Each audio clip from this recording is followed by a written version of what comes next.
says that is because when God identified Israel in the Old Covenant, it was Israel, my son, my firstborn.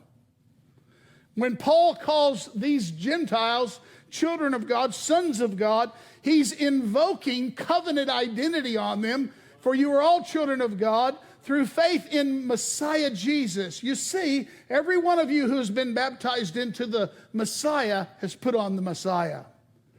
And now listen to what he says. Now get ready. There's no longer a Jew or a Greek. There's no longer a slave or a free. There's no longer male or female. It literally says no Jew or Greek, no slave or free, no male or female. You are all one in Messiah Jesus.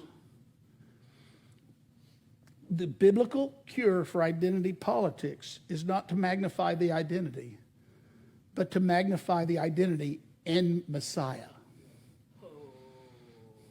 And when we get our identity in Messiah, we no longer get our identity in immutable characteristics or life status. If you belong to Messiah, you're in Abraham's family. And you stand to inherit the promise.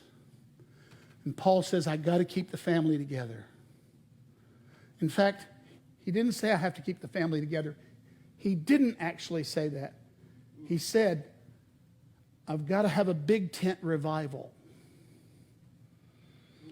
Because Paul was aware of Isaiah, who said, what do you do after Messiah suffers? You lengthen the cords and you strengthen the stakes because the nations are coming in. Guys, listen, nothing in our mission has changed. Except it's really, really important that you get face to face with people who are living by their identity. Because I want you to know something, face to face, things get worked out a lot better than they do by throwing information bombs at each other on Facebook. Aim small, miss small. Eat meals with more people, more different people, more people with whom you have vast differences with.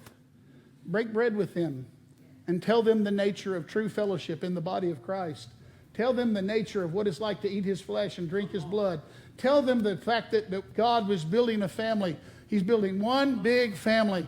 Tell them the good, glorious news of our gospel.